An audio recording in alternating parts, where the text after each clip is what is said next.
Hello എല്ലാവർക്കും നമസ്കാരം. അപ്പോൾ നമ്മുടെ ഇന്നത്തെ വീഡിയോയിൽ നമ്മുടെ സജിൻ ഗോപു ആരാണെന്ന് ഇപ്പൊ എല്ലാ മലയാളികൾക്കും അറിയാം. കാരണം 2 സൂപ്പർ ഹിറ്റ് സിനിമകളിൽ അഭിനയിച്ച അല്ലെങ്കിൽ കേന്ദ്ര കഥാപാത്രത്തോളം വാല്യൂ ഉള്ള രീതിയിൽ എത്തിയ ഒരു നടനാണ് സജിൻ ഗോപു.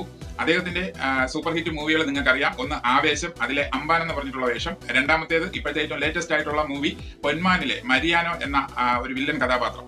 അപ്പോൾ ഈ 2 സിനിമകളും സൂപ്പർ ഹിറ്റ് ആയിരുന്നു. സജിൻ ഗോപു നായകനായിട്ട് എത്തുന്ന ഏറ്റവും ലേറ്റസ്റ്റ് ആയിട്ടുള്ള മൂവിയാണ് പൈങ്കിളി. അതിന്റെ ട്രെയിലറാണ് നമ്മൾ ഇന്ന് റിയാക്ട് ചെയ്യാനായിട്ട് പോകുന്നത്. അപ്പോൾ നമുക്കൊന്ന് ട്രെയിലർ കണ്ടിട്ട് വരാം, അതിനുശേഷം നമുക്ക് വിലയിരുത്താം. ഓക്കെ,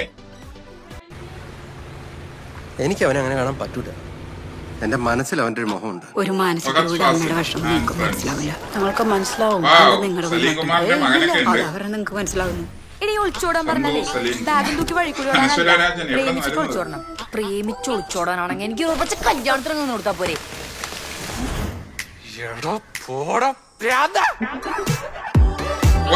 എനിക്ക് സൂചിച്ചേട്ടൻ ഐ ലവ് യു.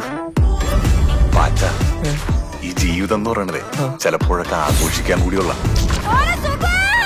അല്ലെങ്കിലും നിന്റെ ഫാമിലി തങ്ങോട്ട് വെച്ചിട്ടേ ഇങ്ങനത്തെ പൈമ സെറ്റ് ആവൂല. നീ വല്ല ഗുണ്ടുകളെയും പ്രേമിക്കണം. സ്റ്റെപ്പ് 1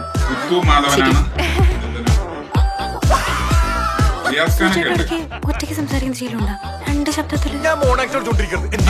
സ്റ്റെപ്പ് 2 നമ്പർ വെക്കണം. എന്താ ഇട്ടേക്കുന്നത്? പ്രേമം. സ്റ്റെപ്പ് 4 ചേട്ടന് പ്രാന്താ സമ്മതിച്ചാത്തിരുന്ന പ്രശ്നം ഇപ്പൊ ചേട്ടന് സുഗുന് പ്രാന്തില്ല. 5 ദിവസം പോലീസുകാരൊന്നിന്റെ വീടിന്റെ ഉമ്മറത്ത് വന്ന് നിൽക്കും. കല്യാണം കഴിക്കണ്ടേ സൂചേട്ടാ? എല്ലാവരും ഒരു തവണയാണെങ്കിൽ എനിക്ക് ദിവസം നിന്റെ ഓരോ നോട്ടവും എന്നെ കൊല്ലും.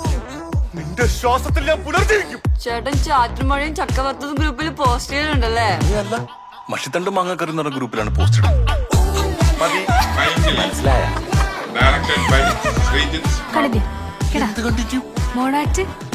മോണാക്ട്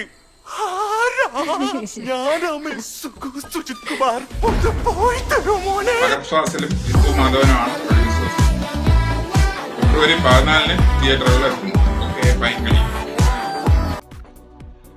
ഓക്കെ, പൈങ്കിളി ഒരു കോമഡി റൊമാൻറ്റിക് മൂവിയാണ്. അത് നിങ്ങൾക്ക് ട്രെയിലർ കണ്ടപ്പോൾ തന്നെ മനസ്സിലായി കാണും. ട്രെയിലർ തന്നെ നമുക്ക് ചിരിക്കാനായിട്ടുള്ള ഒരുപാട് കാര്യങ്ങളുണ്ട്. അപ്പോൾ ഇതൊരു കോമഡിക്ക് പ്രാധാന്യം കൊടുത്തുകൊണ്ടിട്ടുള്ള ഒരു റൊമാൻറ്റിക് മൂവി ആയിരിക്കാനാണ് ചാൻസ് കൂടുതൽ. പിന്നെ ഇതിൽ മെയിൻ കഥാപാത്രങ്ങളായിട്ട് എത്തുന്നത് നമ്മുടെ അനശ്വര രാജൻ, അതുപോലെ തന്നെ ചന്തു സലീം കുമാർ, അബു സലീം, ലിജോ ജോസ് പല്ലിശ്ശേരി, അതുപോലെ റിയാസ് ഖാൻ, പിന്നെ ജിസ്മ വിമൽ, റോഷൻ ഷാനവാസ്, ഫഹദ് ഫാസിലും ജിത്തു മാധവനുമാണ് ഇതിന്റെ പ്രൊഡ്യൂസേഴ്സ് ആയിട്ട് വരുന്നത്. അതുപോലെ തന്നെ ഇതിന്റെ മ്യൂസിക് ചെയ്തിരിക്കുന്നത് ജസ്റ്റിൻ വർഗീസ് ആണ്. ഈ സിനിമയുടെ സംവിധാനം നിർവഹിച്ചിരിക്കുന്നത് ശ്രീജിത്ത് ബാബുവാണ്.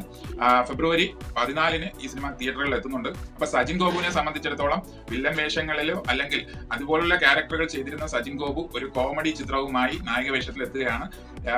അതൊരു വെറൈറ്റി ആയിരിക്കും. അപ്പോൾ എന്തായിരുന്നാലും നമുക്ക് 14 സിനിമ കണ്ടതിന് ശേഷം ബാക്കി നമുക്ക് പറയാം. Okay, bye, thank U.